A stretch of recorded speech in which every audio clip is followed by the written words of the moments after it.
This podcast is a quest for well-being, a quest for a meaningful life through the exploration of fundamental truth. Enlightening ideas, insights on physical, mental, and spiritual health. The inspiration is love. The aspiration is to awaken new ways of thinking that can lead us to a new way of being well. Welcome to Body, Mind, and Soul Healing Conversations.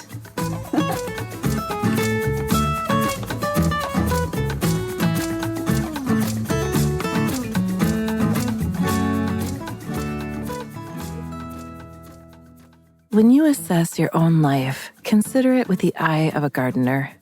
Underneath the surface lies rich, fertile soil, waiting to nurture the seeds you sow. Even more than you can imagine will grow there if given a chance. By Steve Goodier. Are you feeling stuck, stagnant, or unsettled in your current reality? Are discomfort, dissatisfaction, and disease ongoing themes in your life? Are you longing for healthy change, first with yourself and then with others? Seeds of change lie dormant within. Even more than you can imagine will grow there if given a chance. Valeria Teles interviews Holli Kenley, the author of Shifting Bravely, A Path to Growth, Healing, and Transformation. Holli Kenley, MA, MFT, currently works in the field of psychology as an author, therapist, and workshop presenter. Through her gentle but powerful, informative, and restorative approach, Holli engages clinical and lay audiences, empowering them with strategies to embrace well and whole ways of being. She has been a 6-time peer presenter at the California Association of Marriage and Family Therapists annual state conferences, and a featured or keynote speaker at college-level clinical programs, state and national advocacy organizations, and educational institutions speaking on cyberbullying, the power of self-worth, betrayal, relapse, screen dependence, and sexual abuse recovery. Holli has been a guest on over 100 podcasts, as well as on Arizona's TV Sandy and Friends, speaking on issues of wellness. Holli maintains a private practice in Rancho Mirage, California. Meet Holli at hollikenley.com. Here's the interview with Holli Kenley.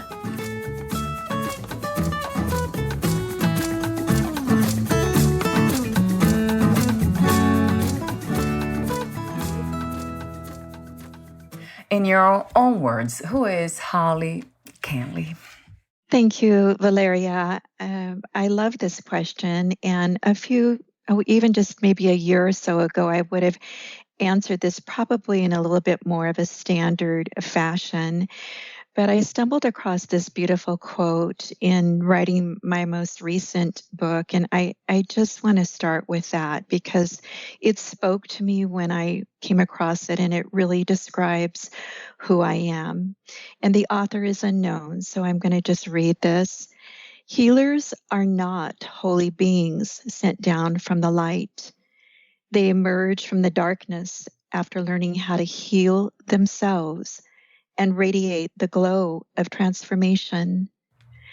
And so in defining myself personally, this is how I am as a woman, a wife, a mother, and a friend.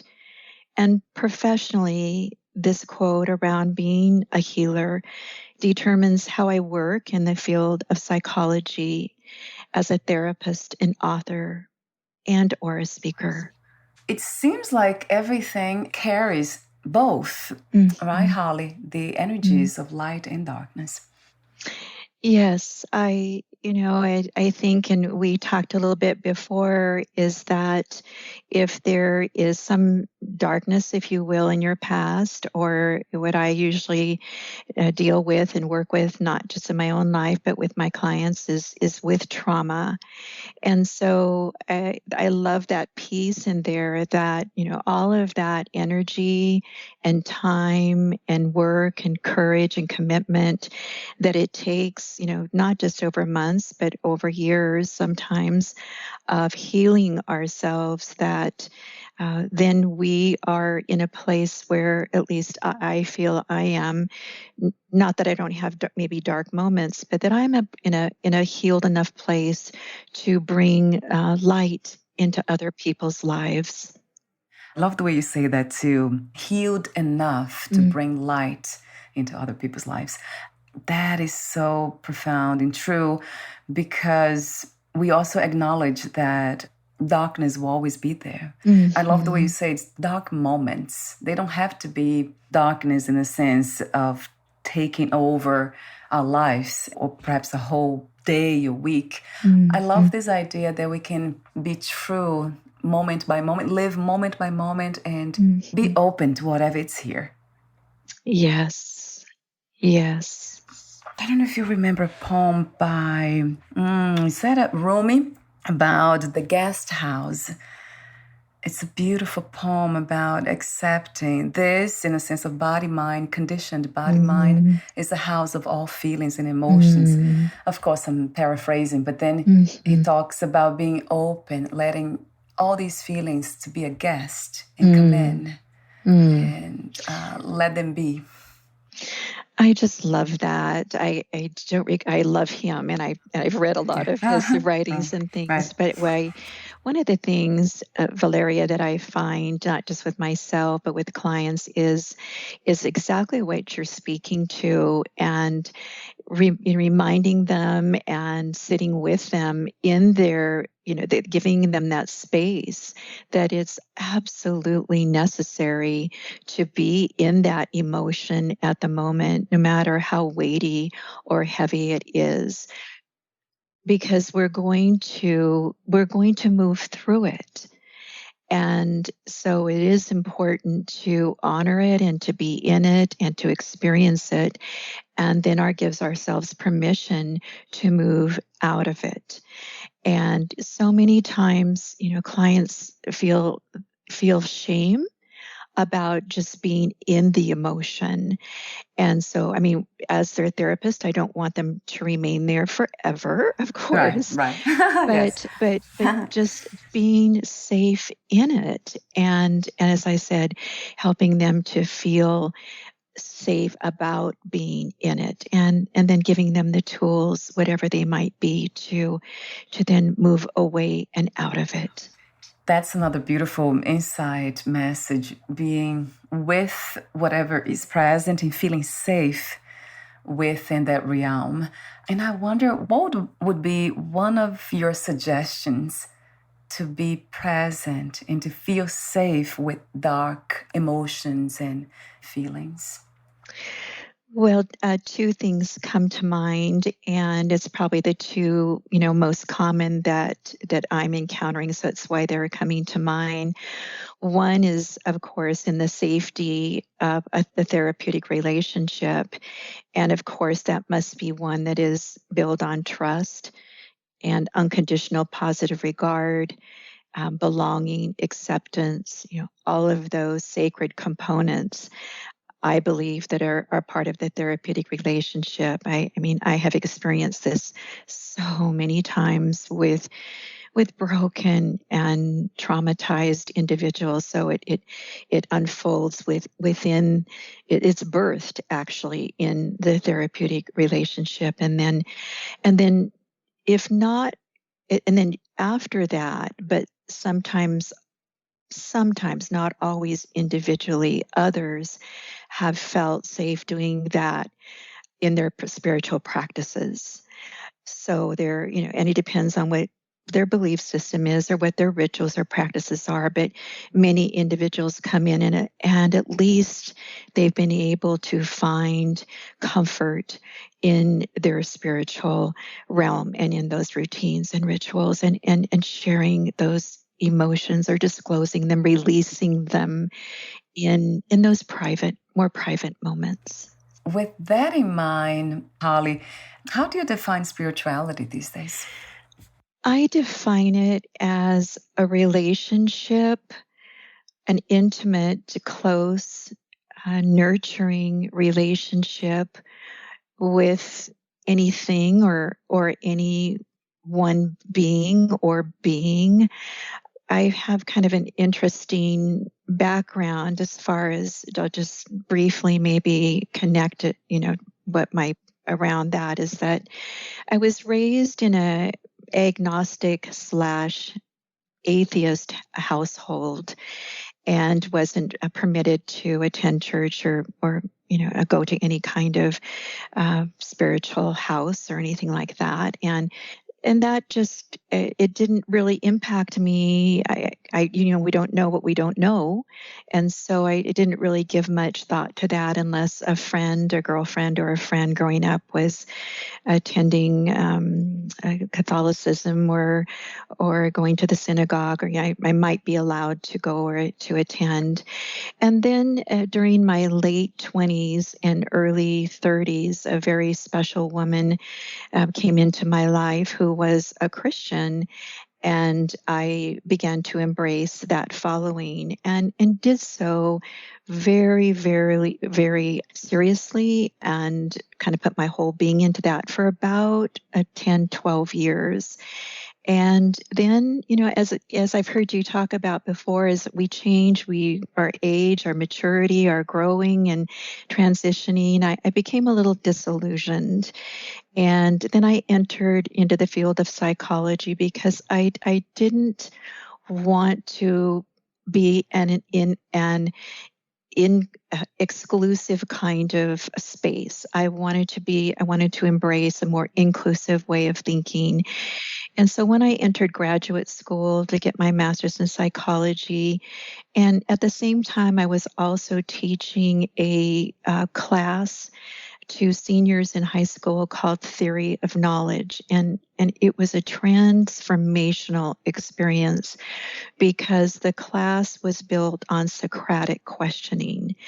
And I was more of a guide, a philosopher, so to speak. And so that has morphed my thinking and my experience. And then the last thing I'll say in this open space that I've embraced for quite some time since the early to mid 90s is that I've always been drawn to nature, and for many years lived up in the mountains in Southern California, and nature became and still is an integral part of my belief system and my spirituality. In your book, Shifting Bravely, A Path to Growth, Healing, and Transformation, you do refer to nature. Life is a garden.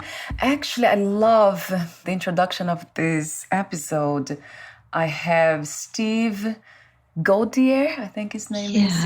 And you have that poem by him, was saying by him, when you access your own life, consider it with the eye of a gardener. I always try to use story and metaphor in my writings and in my speaking, or whatever it is that I'm even in session, of course. And in fact, when I'm dealing with really severe sexual abuse, sometimes the only avenue is through metaphor and through story. And I invite my clients to bring in something from nature or whatever it might be. But the quote that you referenced, when I stumbled on that early on into the pre-writing phase of Shifting Bravely, I knew instantly this was going to be the foundation for the book. What is about nature that really brings us back to that truth that everything is connected and everything is okay, then even if it's not in this moment, will be. The sense of inner peace, because we can find that within too, because we are nature, as I said earlier. But I wonder why we a lot of times have to go back to the thoughtless environments to reconnect with that truth within. Have we gone too far, Holli, when it comes to thinking? Valeria, I speak to this several times throughout the book, but I don't think there are too many places left externally where we can find stillness. And, because we're so in such a technologically driven and defined world. And I mean, we wouldn't be able to be together today without that. So this is a disclaimer that we understand the wonders of technology, but I do feel and believe strongly, as you could especially tell in that one chapter about a shift awaiting our attention, that we are so drawn away from nature. We are constantly being messaged and pulled away. And so, let alone even turning inward and into ourselves, that we forget that, a walk outside, going out and listening to the wind, going out and touching the bark on a tree, that we can become recentered and re-energized so beautifully and easily. And this is a topic that I am just passionate about. And I know that we could go on and on and on for ages speaking about nature, but hopefully we won't need to do that, because it seems like we are returning to ourselves in a sense of inner peace, finding our own truth and reconnecting with nature. It seems to be, Holli, and I hope that's true. I do agree with you. I think there is awareness that's being more developed around the dis-ease and the uneasiness that we're all kind of trying to navigate and work through. So I hope that, I believe that, and I'm even beginning to trust that. Oh, yeah, even better. It's almost as a constant practice of letting life be, letting this moment be what it is without resistance and fear. Yes. Which resistance is fear, right, Holli? Yes. It is. And, sometimes when I'm working with my clients, I try to really get them to narrow that down a little bit. I'll say, they'll say, I'm afraid. And I say afraid of, and just wait and let them fill in that blank over and over and over again. And by being able to kind of break that down and identify it. And so many times, Valeria, it's around fear of change. It happens to me all the time. I mean, not as often as it used to, in a sense of resisting change. Recently, my mother-in-law moved in with us, my husband and I. And I remember resisting, like something in me was resisting so hard that I think I became sick. I had some issues with headaches and not sleeping well and even not breathing right. That's how much the body was resisting to that change. Oh, gosh. Yes. Yes. So to be able to identify that and then, talk through that and process that. But yes, that is a really big one, and something that kind of goes along with that, especially if there are maybe some underlying or some very dominant codependency behaviors, is not being able to control. I mean, there's sort of synonymous, but yet, there's some differences too. But what I'm hearing in your story is, were you going to be able to maybe, maintain the status quo? Were you maybe going to be able to control how your daily life might be, or, just that kind of thing? We have to sometimes let go of the reins, and that can be scary. Yeah, and I remember it now. It has been how long now? About 3 weeks, not that long ago. Okay. But now it's becoming a lot more, let's say, soft and gentle, that sense of resistance in the body. It's more physical than mental. Now, I'm sure there's a lot happening within the realm of the mind, too, the mental, the thoughts, of course. But it's not as strong, as powerful as the body. It's interesting to see. And you mentioned codependency. In your book, you do talk about that, too. And this is something that I suspected in the very beginning when I was getting into relationships with men and being very attached to them and trying to control everything. And then I came across this concept of codependency and like, oh, wow, I am a codependent. that doesn't feel good. Valeria, I consider myself a CC, which is a classic codependent. And I've been working on this for over 35 years. So it's always, as we say, a process, but it's something that I'm very attuned to and very compassionate about. And more than anything, because codependents tend to be some of the most kind and caring and giving and selfless people we know, including ourselves, to the point where we, don't put ourselves enough first. So I just really, welcome that piece into the process, if that's part of what I'm working on with a client, because self-compassion around that is as necessary as learning boundary work is as well. It's interesting because the way it feels is that if I say no, then I'm being unkind. That's how the mind interprets the experience. And I'm trying to change that, shift. I love the title of your book, Shifting Bravely. Wow, I need to change bravely. And just be kind, in a sense, to everyone around me, myself first, and then they expand that kindness by being true, by saying no in a kind way. Yes. And that has been a challenge, I must say, still. Yes. A big one. So, yeah, talk to me a bit more about that, because I know I'm not the only one. That happens a lot with women, I noticed, too. It certainly does, Valeria. And I have three or four right now, just high functioning, super successful females who, in kind of a span of ages, but that just what you said, they cannot say no. And just kind of a little technique, and I won't go into detail because we really don't have time, but I ask them to go as far back as they can into their, as far back as their memory will tell them. And when was the first time that it was hard for them to say no, that they can recall and remember. And we start talking about those what I call life messages and life experiences.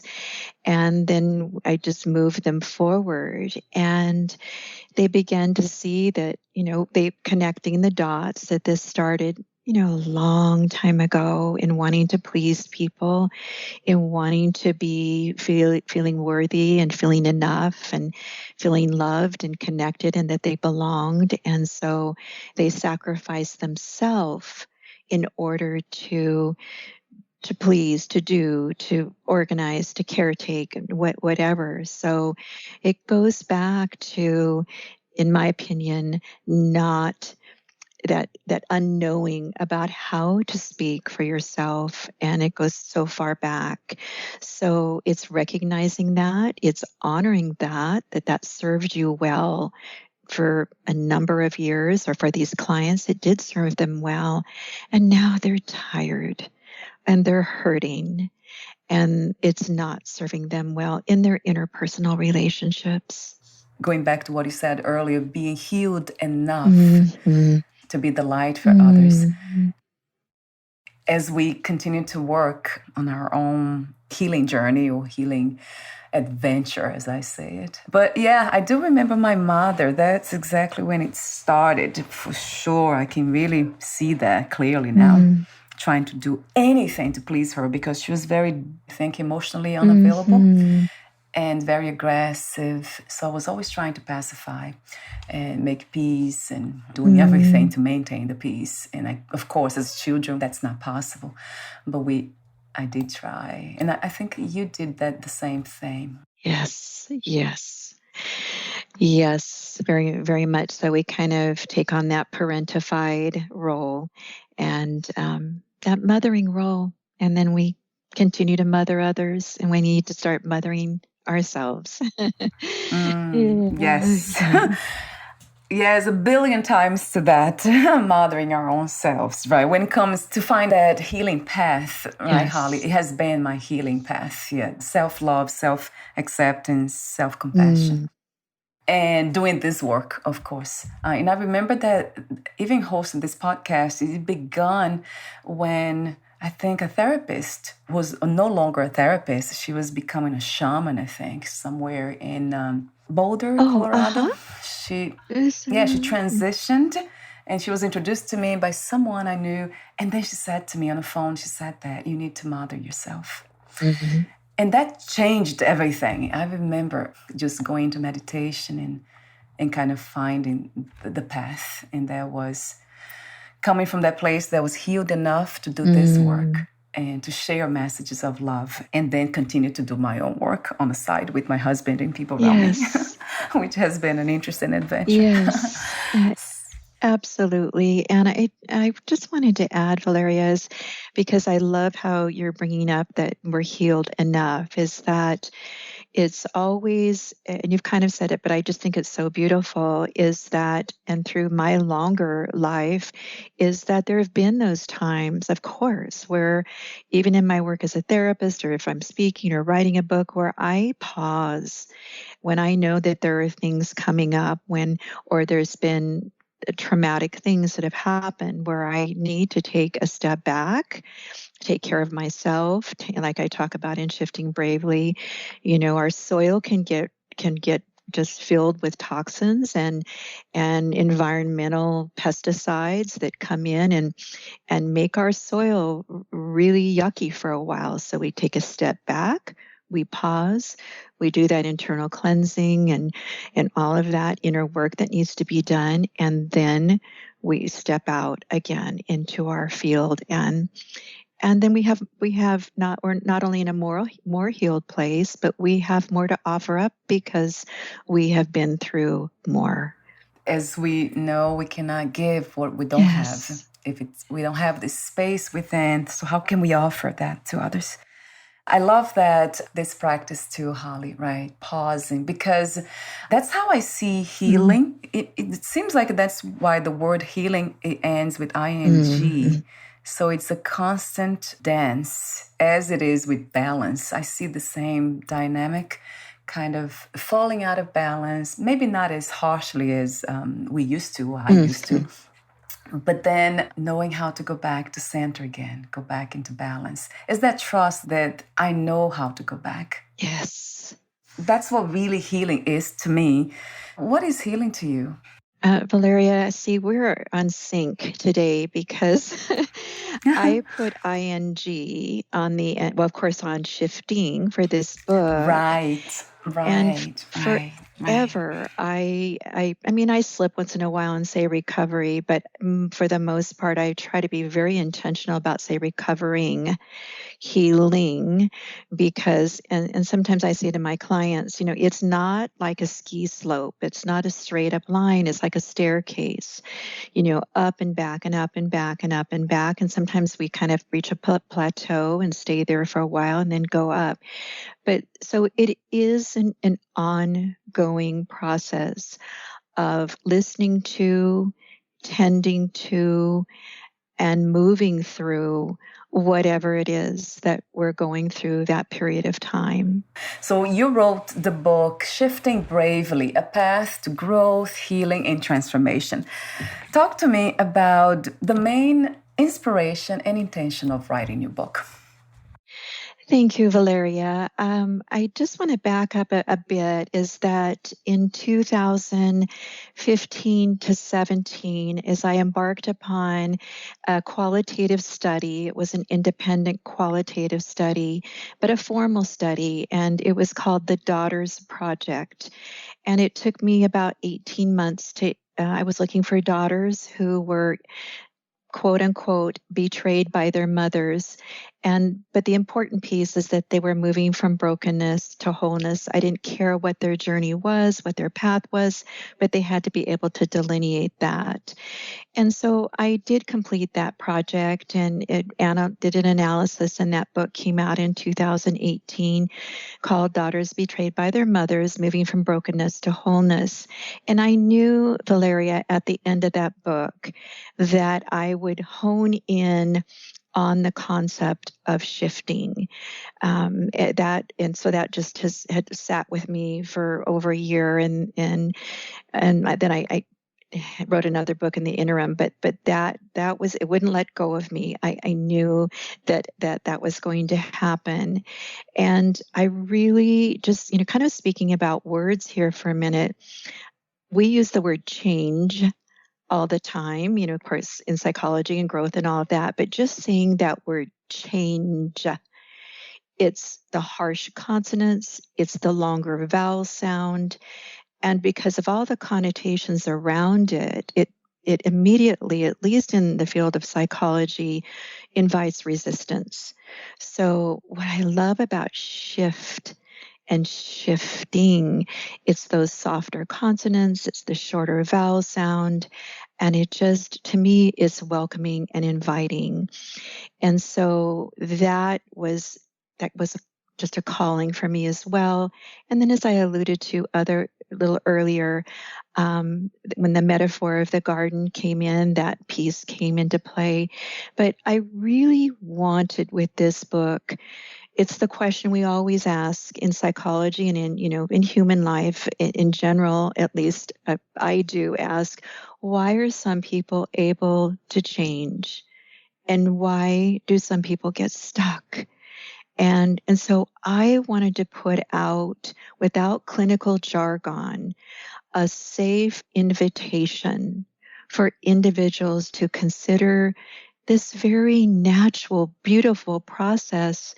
And as that quote in the chapter 1 says, that seeds of change lay dormant within you. They are not defective. They are not deficient. They are dormant. They are there.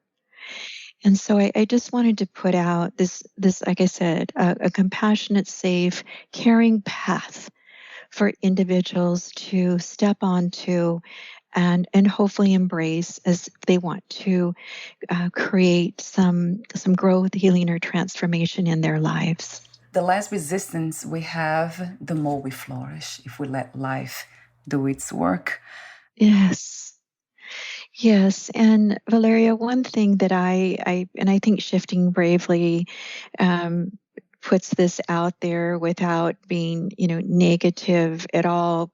There's stories, as you know, all throughout, but readers get to see that they're not alone, that there is hard work involved in this process. It's one of my things that I worry about, because with such easy access to so many different solutions and things, many times clients come in and they really think there's going to be a quick fix, or they're discouraged. I had one client say to me, I've had her for about 5 or 6 months. She's just this amazing, beautiful, vibrant woman who is just suffering. And she said, Holli, I've been to 2 other therapists, and if you tell me to write a gratitude journal, I'm leaving. So anyway, my point is that yes, we need to do the work, and sometimes it's hard work, but you're not alone, and it will just unfold within you, and you will feel the shifts taking hold and moving and creating new shifts inside of you if you'll remain open to that, and also to embrace the hard work. It's just part of the journey, in my opinion. A lot of times I wonder why some of us don't open soon enough. That was my case. It took me so many years to become open to healing and to look for help and support. That took 37 years. Well, I'd like to speak to that, Valeria, because a couple of things. One is in the first chapter where I talk about the layers of camouflage. And camouflage is an interesting word, isn't it? Because it serves a dual purpose of protecting the status quo, but also preventing us from discovery. So I don't like to use denial and detachment and, all of that we are just separated from our unknowing.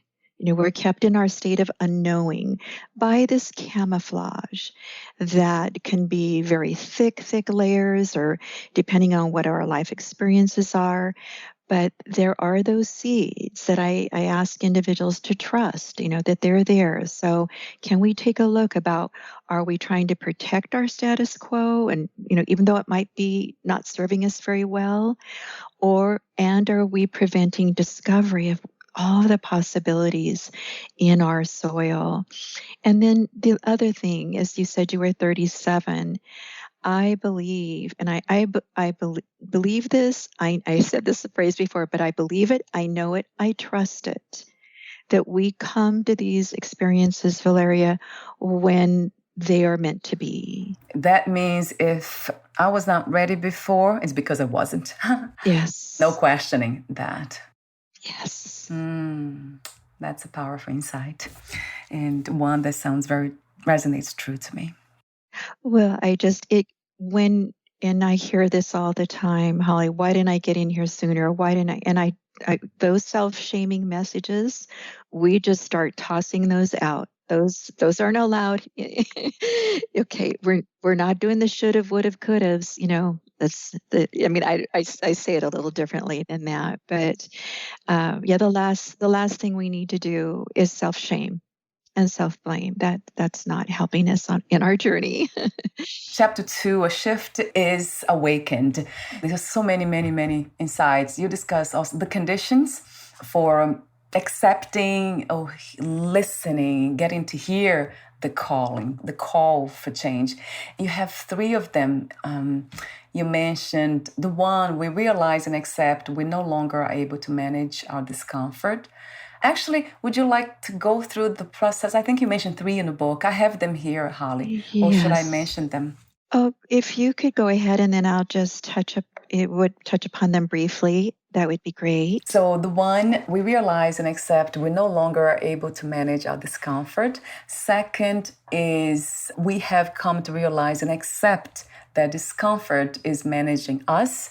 And then the third is the presence of a trigger or triggers. That reminds me of the AA steps, that they do have the steps of realizing. It kind of reminds me of that in a way. Yes, there is similarity absolutely around some of their foundational principles. And I think that one of the things that was important to me in this is that sometimes we think of discomfort, and I broke it down into internal examples and external examples, is that we think about, like addiction and horrible things are happening in our lives, and, people's lives are falling apart on all, and that is very true. But then there's these more subtle triggers, like shame, like self-doubt, like blame, like just wondering what's wrong with me. And I call them self-shaming life messages. So they're ones that we don't pay attention to, and we tend to internalize and live with for a very long period of time.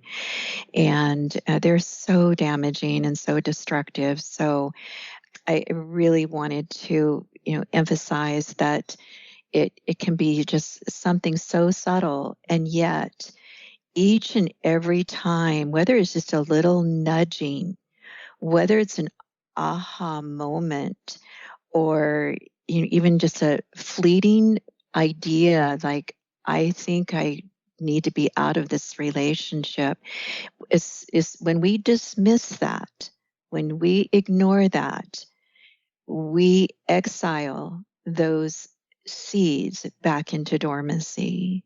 We miss that opportunity. Not that it can't come again, but there's something about the transmission of wisdom, of healing, even healing in essence. Like when you say healing enough, the more healed I become, it seems to me that that's passed on, it's transmitted to others. Even if I don't use words, or I don't technically teach them how to heal themselves, it's being passed on. So I trust that.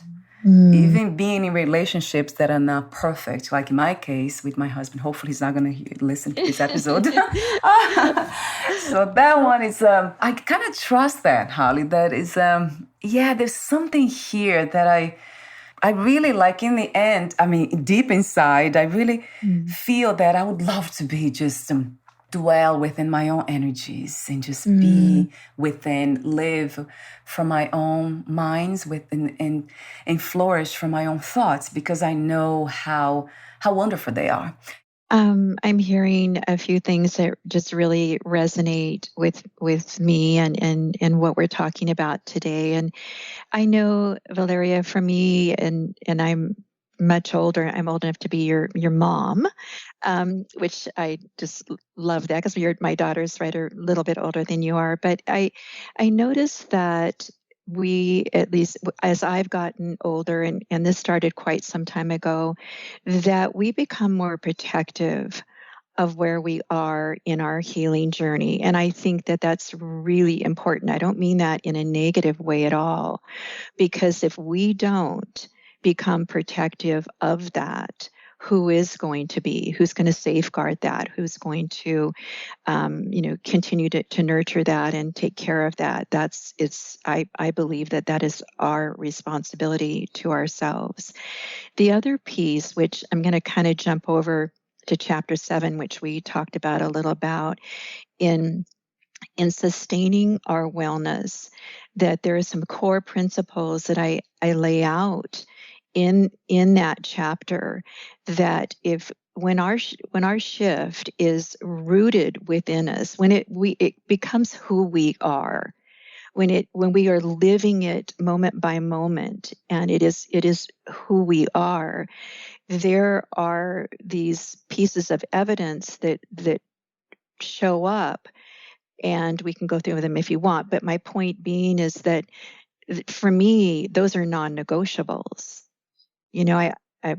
One of the stories in the book says it, and I've said this throughout my life: no one or nothing will interfere with my wellness.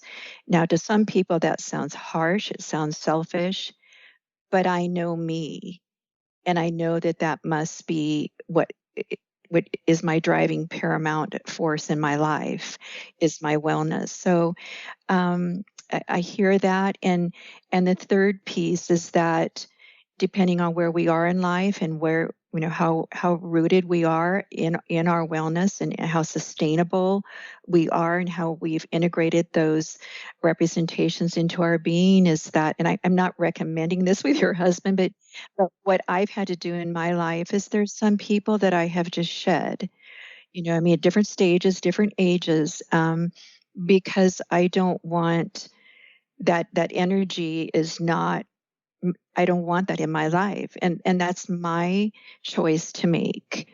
And I make that. As I said, I started with being protective of your growth, because we have the next season to continue growing. And I'm very clear on what contributes to my wellness and growth and healing and transformation, and what does not.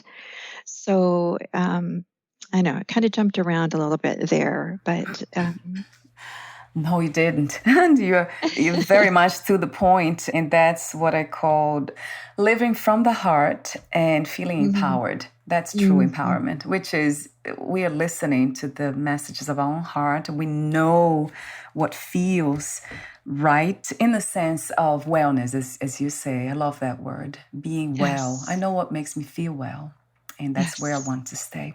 Yeah, it could sound like a protection kind of idea, that we can become protective of that, but why not? Yes. Absolutely. I love everything about you, Holly. It's just, you're just so balanced, but I would like to say harmony. You just bring this balance, this harmony between everything, the intellect, emotions. I would say the intellect now for this conversation, but I can also feel the emotions in the sense of kindness. There's a lot of gentleness, which to me has to do with, navigating the emotional world really well. You're just very, very integrated and beautiful in so many ways. As a whole, it's just a beautiful person to witness the unfolding in this moment. It's truly beautiful. Well, Valeria, thank you so much. And that's so gracious. And I take that in and I thank you so much. And as I said before we started, I listened to a number of your podcasts, and you put that energy out there. You make the platform safe and inviting and comfortable for someone like me to come in and to speak my truths. And so it's a two-way thing. And so I just want to affirm you and validate you and the work that you're doing as well. Thank you so much again for your presence. And there's so many notes that I made here from your book, but I can't go through them in this moment. Maybe we'll come back and have another conversation. That would be lovely. So before I ask you the final questions, Holli, for today, would you like to add anything else or read a passage in your book? Let's see. I think I would just like to add that I always get asked about, Holli, is it too late? Am I too old? And if whoever's listening to this, that it is never, ever, ever too late to find your path, find a trusted individual, if that's your calling as well, to have someone guide you on that path, and to embrace wellness. And this kind of is going to go to my concluding remarks in a minute, but please, I just ask you to trust that, believe that, and to know that we are meant to live our full lives and to live peaceful, loving, harmonious lives. Yes. How many yeses can I say to that again? Yeah, I love your wisdom. Oh, the wisdom that you allow it to flow through you. That's what it is, really, isn't it? Just allowing truth to flow. Yes. Thank you. I believe that. Yes. What do you feel is the purpose of the human experience? You probably already have said that, but I would like to hear that again. I've heard you ask this before, and it's a tough one, but because there's so much that could be said, I believe, especially with kind of the way, Valeria, that kind of, I don't want to be negative because I just worry about the role that technology is playing. I believe it's about connection, and I mean face-to-face connection. I mean about empathy and unconditional positive regard, and I mean kindness, of course, but without empathy and unconditional positive regard, I'll keep it positive. I think it's those two components that we so need to be fulfilled and to help fulfill one another. And this is something that is very easily transmitted if it is in person, right, Holli? That's how you feel. I agree, because I absolutely agree. I see that the most powerful experiences I have had, they have been around human beings, like being close to them, very close, physically close to them. Yes. And my last question is, what is another word for life? For me, Valeria, it's easy. It's wellness. I mean, I know it might sound kind of simplistic, but I just add this, and I know I know sometimes you ask about our three wishes, but because to me it comes down to this, is that if each of us embraces wellness for ourselves, whatever, like I said a moment ago, whatever the path, whatever the process, that if we do that, then there's a domino effect, because the second thing comes into play. If we are living a well, and sometimes I use the word whole, and I don't mean that that's perfect. I just mean it's integrated in its wellness together. It's integrated into our being. To the degree or to the level of wellness that we will live, that we're living our lives, determines who we invite into our lives, and who or what we invite into our lives, and who or what we are attracted to. Which leads to the third thing, And that's that. So we have a level of wellness and wholeness. We attract people and things into our life, and we're attracted to people of things usually have equal levels of wellness. But then if we choose to invite children into our lives, that we want to leave them a legacy of wellness by living it out. And I'll close with just that, my daughter, I didn't have the best childhood, but my daughter is my living legacy, that I've been true to my calling, to the promise that I made myself at age 11, that I was going to choose a different life. And if I ever had the privilege of being a mother, that I would do it differently. How beautiful to hear that your daughter is the legacy of your wellness passed on. Thank you so much, Holli, again. Thank you, Valeria. For your beautiful presence, everything about you, it's just, it's graceful. That's another word that comes to me. It's so graceful. Thank you. And before we say goodbye today, where can we find more information about you, your therapy work, products, and future projects? The easiest and best place, Valeria, is online, and my name is with an I. It's spelled a little differently. It's just at www.hollikenley.com. There, all the information is there. So thank you. Wonderful. I'll have the link on your podcast profile. Thank you, Holli, and we'll talk soon. Bye for now. Okay, bye-bye.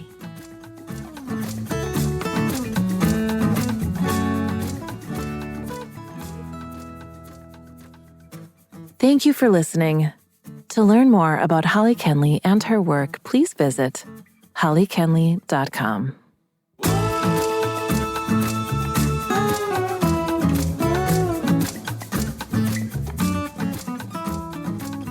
To learn more about this podcast, please visit fitforjoy.org/podcast.